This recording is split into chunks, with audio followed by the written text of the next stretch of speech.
The blue alicorn was stirred awake by the sound of some pony approaching the cabin. The two green, sleekly light sleepers had also awoken, raising their heads at the sound of soft footsteps crouching down in snow. No words needed to be exchanged between the alicorns, thoughts commingling to a plan of action instantly. The blue cast a spell of invisibility, covering herself in the still sleeping soft mane. The green stood and moved to either side of the room, horns glowing to erect interested seals around themselves. A moment passed in silence, then the door burst open. An object rolled in, small and gray. The blue recognized the flash grenade from the pool of Unity's knowledge. It closed her eye and put a protective wing around Softmane, just as the grenade went off in a brilliant burst of light. Gunfire followed, as the pony levitated a rifle around the corner of the door and fired at one of the green alicorn's shields. Huckleberry easily absorbed the shots. The blue felt Softmane stir awake at the noise, and held the feeling even closer to her invisible form as she narrowed her eyes. Dropping her visibility, she cut loose with a blast of lightning from her horn, which shattered the flying rifle. She heard the pony let out a curse and saw the shadowy shape of the pony duck around the cabin. "There is only one," said one of the greens. "A unicorn mare. She is running." "She'll not get far," said the other green, who dropped her shield and trotted to the door. "Wait, it may be a trick," said the blue, but too late. Another gunshot rang clear through the air, and the unshielded green's head jerked to the side with a gaping hole, blood and brain alike spraying the wall as she stumbled to the ground. The blue felt anger flare, both through her own thoughts and through the awakening voices of Unity. The goddess might be able to make more of her children, and did not let them fear death, but the harming of one of their own still caused outrage. The blue surged to her host, ignoring the confused questions of Softmane. Renewing her invisibility, she strode out the front door, stepping over her fallen sister, and scanning around for the pony that would dare harm the children of the goddess. She spied the unicorn mare dotting around the corner of the cabin, now with a large revolver floating in her magical grip. The blue alicorn became visible once more, and fired another blast of lightning, blasting out part of the cabin in a shower of wood. She heard the unicorn mare yelp in pain. The alicorn grinned, turning invisible again before cautiously moving forward. She spotted the unicorn mare poking herself up from the fretful fallen layer of snow, hide bloody from the wood splinters the size of knives having stabbed her. The alicorn became visible again and blasted the mare's revolver out of the air, even as the weapon got off a shot that grazed the blue's cheek. The alicorn snorted. "That will be enough for that!" She grabbed the unicorn mare in all magic and lifted the mare up, holding her suspended in the air as she charged up another lightning bolt. "The goddess will bring down judgment upon those who harm her children." "Wait!" a tiny voice shouted before the blue could unleash her lightning. Something appeared around the corner, her small form trembling. "Don't hurt!" The blue frowned. "This one has brought harm to Unity. The goddess demands judgment to be slipped in." "That's my mom!" The blue blinked and looked at the unicorn mare in her grasp. She noted the brown coat and gray mane, identical to Softmane's. She looked back at Softmane, then back at the unicorn she held suspended in the air, lightning still crackling around her horn like an eager, living thing. "We find this circumstances to be extremely off-putting," the blue alicorn declared to no pony in particular. "Softmane, honey, run!" the unicorn said, struggling uselessly in the grip of the alicorn's magic. Softmane shook her head and rushed up. "No! I thought you were dead, Mom! I'm not gonna let you run away! Please, let her go!" Softmane was shaking the blue alicorn's leg. The surviving green alicorn had come outside to see what was happening and was frowning at the scene, hovering a bowling ball nearby since he intended to use it as a bludgeon on Softmane's mother. The blue alicorn could feel Green's thoughts and knew exactly what the green was considering. The blue sent a mental message for the green to hold off, to fix Softmane's mother with a narrowed-eyed look. "We are confused as to why you are alive. You were not among the survivors we saw for the settlement. Explain!" She shook the unicorn mare about a bit, partly to emphasize that a quick response would be preferable, partly because it made her feel slightly bare. "During the fight, I had to take cover in one of the houses. Big red raider mare with a rocket launcher popped a shot through the door. I managed to dive down the basement stairs just in time. The whole damn house came down. Pure luck I didn't get crushed. By the time I dug myself out, the fight was over. Raiders dead or run away.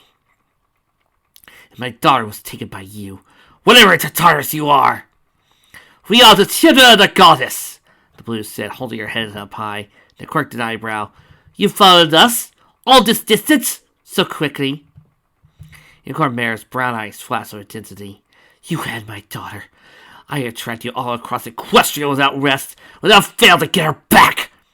Besides, 3 brightly unicorn-colored ponies stand out against the gray sky. You weren't hard to follow. The goddess had been paying some minor attention to the events, incensed by the death of one of her children. But ever thinking forward, ever practical, the goddess had a new thought besides punishment. While the goddess sought magical knowledge to add to the pool of unity above all else, other traits were of value as well, including determination and willpower. Unity's voices spoken on an ocean current of whispers, all gradually coming together with their goddess. We see, said the blue alicorn, receiving her new orders from the goddess. To rejoice! Your tenacity impresses the goddess. You shall join Unity alongside your daughter. Mare's eyes went wide.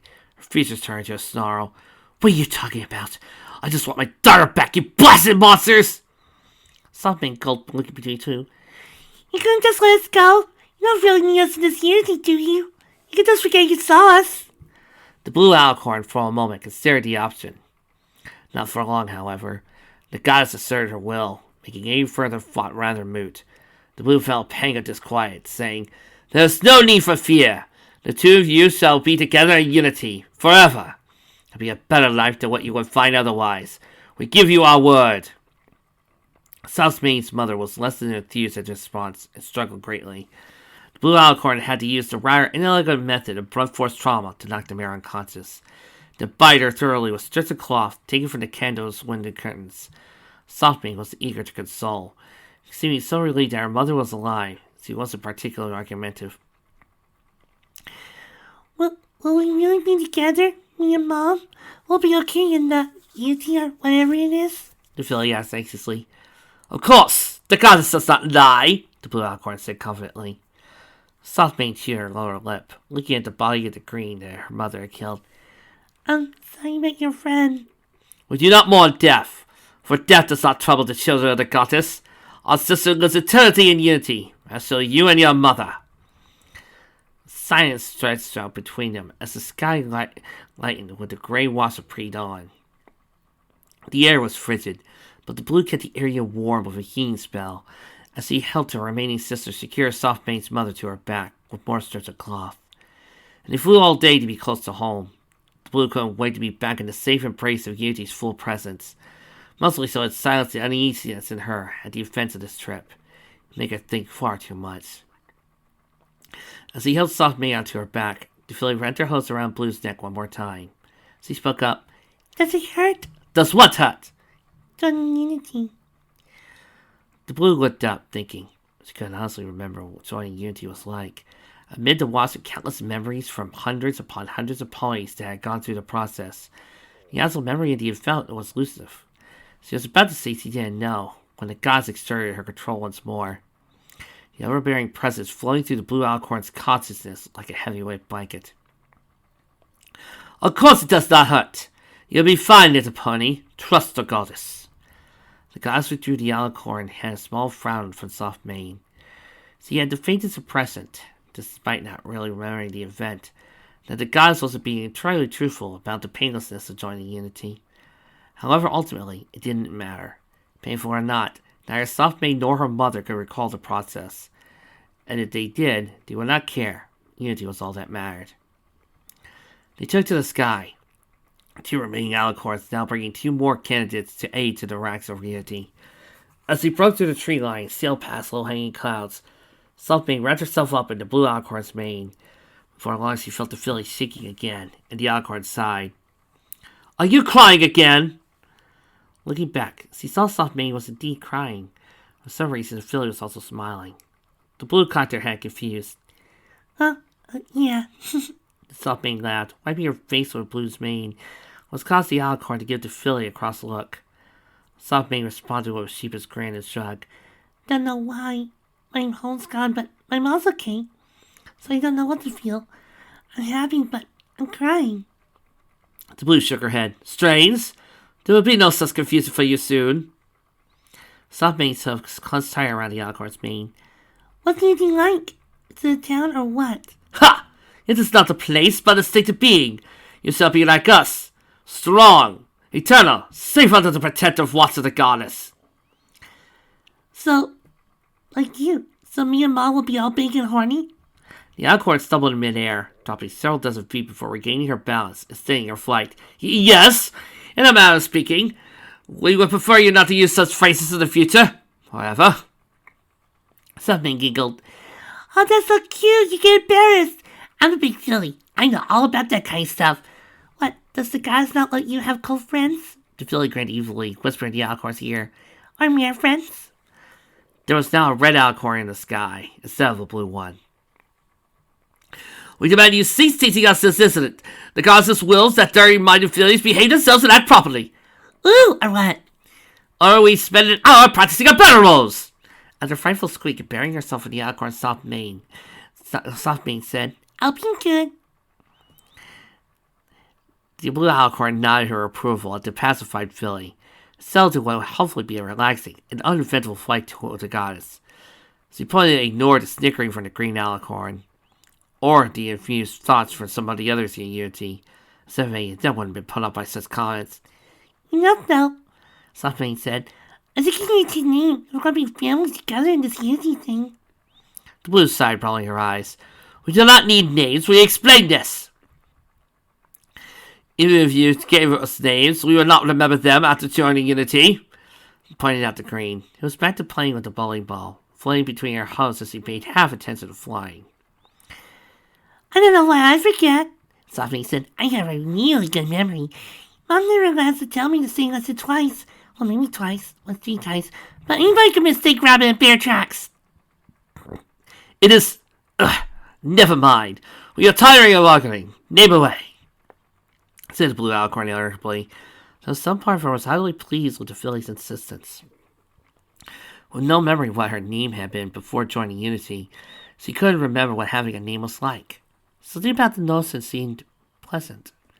Distracted by such thoughts, the blue didn't notice the unusual black smoky contrail was approaching from below her, until her fellow Alicorn sent a mental warning to her. The blue blanked hard, narrowly avoiding what looked like a rocket trailing between the two Alicorns. Her shot maneuver caused Softmane, however, to slip right off her back. The filly screamed as she went to free fall, little legs flailing wildly. Clear Tracks, having regained consciousness at her daughter's scream, began to struggle the Alicorn's back. Softmane! The green grunted and held Clear Tracks down with magic. Blue eyes narrowed in focus as he tucked her wings and went for a dive after the filly. The ground rapidly approached, the Alicorn having not been flying that high to begin with. The blue Alicorn just barely managed to snap Softmane's tail in a grip of magic, just as he fell below the tree line. Cease screaming, we have you! The blue Alicorn said as he floated Softmane over to her and started to climb. However, sharp retort of automatic gunfire echoed through the forest, and Blue felt a spell of intense, branding pain as bullets whipped through her right wing. She pitched to the right, slamming into a tree, and spun to the ground. Only extreme effort of focus, allowing her to keep Softmane safely in a magical grip. She hit the ground, skidded a good dozen yards through the snow-packed ground. She dropped Softmane to the ground and struggled to her hose, despite pain lancing from her what she imagined to be multiple bone fractures. She felt the thoughts of the green Alicorn as her sister descended towards where she had fallen, sending warnings of seeing movement throughout the trees, approaching fast. The blue heard whoops and eager laughter drifting through the forest, saw numerous ponies and dirty animal hide barring surrounding where she and Softmane had landed. All of them bore weapons of various states of rust and repair. One of them clearly had a smoking rocket launcher strapped to her flanks via a makeshift battle saddle. Raiders. Quite possibly from the same tribe that launched the attack on Softmane's settlement. Softmane, terrified, was backing up towards the blue Alicorn. The Alicorn checked her right wing, wincing into mangled limb, torn through with massive holes of a high-caliber machine gun. She wouldn't be flying again anytime soon. The green descended and landed next to her. Cleartax rolling off with the other Alicorn's back to land in the snow. Her daughter ran up to Cleartax, quickly binding her among cloth bindings, while the green alicorn erected a green shield around the whole group. The goddess was observing things intently and with great irritation. Through voices of unity, the blue alicorn could sense the debate of what to do. Whether to leave the wounded blue that couldn't fly behind and take the 2 candidates for unity away to safety, or to find the dozen raiders that now surrounded them. Silence! The goddess's overriding voice thundered through the unity. We do not abandon our children! Fight and slay these filthy creatures in pony skins! Assistance is coming! The blue and green alicorn could feel the goddess's plans send a wing of their purple sisters towards the location via teleportation. The long distance still meant it takes some time for them to arrive, but the goddess was infuriated and dedicated to her children's survival. The raiders looked at the alicorn with brief hesitance, but seeing their vastly superior numbers, the dozens of dirty, weapon-laden ponies grinned at each other with snickers of confidence. One with rocket launcher, apparently the leader, strode forward with a swagger of a red flank and planted herself at the head of her pack. Fancy Claudie's shield, but they can't take all of us hitting at once. Live that, boys and girls! Then that die will be meat for months. Anything that'll live. Play toys for us to have a good time with. With that, the Red Raider mare let fly with a rocket, and the others opened fire with deafening barrages of gunfire. The green alicorn grunted in concentration as her shield was put to the test against a punishing assault. Clear attacks, now free from her bonds, had drawn a revolver and put her dart behind her protectively. How long can you hold this thing up? The alicorn mare asked. The green alicorn blew out a huff. Not as long as we would like. You're not killed our sister, we can make it last much longer, boneless pony! Clear Tracks frowned, but her eyes were belying her fear as she put a hoof around Soft Mane. Then what do we do? The blue alicorn assessed the shield, realizing that it would only hold for half a minute under this kind of fire. But there were about 20 to 30 raiders spread out a wide semicircle in front of them, leaving the area behind them relatively clear. To defeat these numbers seemed problematic. But hope was not lost. Unity had benefits beyond the obvious. A vast pool of knowledge to draw from was quite useful in the right circumstances. The blue alicorn questioned the vast collective of souls in Unity, and the goddess herself on how explosive rockets were when introduced to a high current. The answer was the definitive sense of wide, malicious grin from the goddess. The goddess liked fireworks. We have a plan, Blue said. Be prepared to fight once we create the big boom. Big boom, what does that? Clear Tracks began to say, but the blue alicorn was already channeling her spell, coordinating her green sister via her thoughts. Green opened a small hole in her shield, which was already starting to collapse, and Blue cast her lightning spell. As it happened, the Red Raider mare was firing her rocket launcher after he finished reloading it, just as the alicorn's flashy blue bolt of lightning struck the weapon. Fuses were trapped inside the warhead, and the weapon, Raider, went up in a blazing flash of fire and bloody chunks. Shrapnel caught in half a dozen raiders standing by their leader. Shockwave knocked down the others. In that momentary grab of distraction, the alicorns, plus one unicorn mare, lost their attack. The green alicorn manifested shards of magic, like eldritch knives, sent them flying into the ranks of raiders. The blue advanced, despite her wounds, casting more bolts of lightning, while at the same time cloaking herself with invisibility in between blasts to confuse her presence. Clearjack strayed near her daughter, using her body as a shield, while taking careful aim and firing out precise shots with her revolvers. By the 10 seconds or so it took the raiders to recover from the explosion of their leader and their oppressive weapon, a third of them had been taken down by tenacious attacks of their intended victims. However, the raiders got their act together quickly and viciously returned the favor. Despite able to erect her shield once more, the green alicorn found her magic quickly drained under repeated gunfire, especially from a large bay stallion with a bell-fed machine gun that gradually wore down the magical barrier. Despite ripping another few raiders to shreds with eldritch knives, the green alicorn's shield dropped as she was jerked back by machine gun fire that peppered her hide. Still refusing to drop, perhaps incensed by the loss of her sister earlier, the green growled and levitated her bowling ball from where she had safely tucked it up against her side, and sent the thing spinning into the ranks of raiders, smashing heads and limbs alike. Blue fared a little better, flicking it out of invisibility as he lashed out with lightning. But a raider wielding a large tree trunk with wood spikes wrapped around it got a drop on her, smashed it to her side painfully. The blue cried out as the raider smashed her side again, snapping the bones with a foreleg and bending the limb at a awkward angle. The black raider mare raised her club to smash the blue alicorn's head, but instead her own hair was blasted apart by Cleartrack's last bullet, before the unicorn had to slowly start reloading her revolver. The green alicorn, falling to her knees for dozens of bullet holes in her, managed to break the back of the machine gun-equipped raider with one last throw of her bowling ball, before slumping into the snow. The white of the snow was stained red with alicorn blood as the green sighed once and then went still. The blue, unable to stand either, still managed to raise herself enough to track the last few raiders. Only 4 left. A blast of lightning reduced that number to 3, but then one of the raiders loaded a bloody semi-automatic pistol and only hit the blue.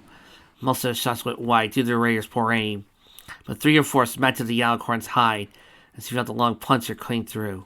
Blood filled her throat and her horn fizzled, unable to conjure any more magic. By now, Cleartracks had reloaded, and with her own remarkable aim, put a bullet through the neck of the raider. Now stopped the blue alicorn.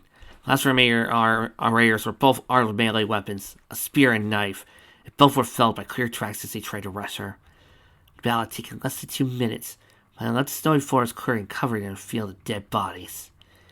Please be okay, said a fast, frightened voices to blue alicorn, while covering her once pristine blue coat, tilted her head to see Softmane racing toward her. The filly looked over at the fallen alicorn with tears in her eyes. Mom, she's hurt. Cleartracks, miraculously unwounded during the fight, approached, reloading her revolver and looking around. She noticed the green unmoving, unbreathing, then sighed and looked over to blue as Softmane put her hose over the alicorn's wounds, trying to stop the blood flow. I'm sorry, honey. I don't think there's anything I can do, Cleartracks said, and while there was sympathy with him for her daughter, the blue alicorn noted the undercurrent of relief in the mare's voice as well. There'd be no taking these two to Unity now. The flat purple alicorns were still some distance away, despite constant teleporting. No, you have to do something, Softmane pleaded. Please, Mom, she was really nice to me and saved me from the raiders before. Cleartracks shook her head. Softmane's eyes welled up. The filly trembling even as he kept trying to push her hose over the bleeding bullet holes. The blue alicorn chuckled. The regret as pain filled her chest. She raised the hoof and gently stroked Softmane's face. Dumb filly, I haven't listened to a word we told you, the blue alicorn said, even as he felt her body growing cold and numb. Well, it wasn't so bad as that meant the pain was fading too. This body means nothing. The goddess keeps us forever in unity. The blue alicorn shuddered, closing her eyes, breathing slowly. Softmane let out a choking sob, wrapping her hose around the alicorn's neck and burying her face in the alicorn's mane. Warmth, she said in a whisper. That's why I wanted to name you Warmth, because your mane is really warm. Warmth. The alicorn's eyes flared open, and her blood-stained lips smiled. We think that's a nice name. The blue alicorn, Warmth, took one last shallow breath. Then he became still, eyes staring blankly.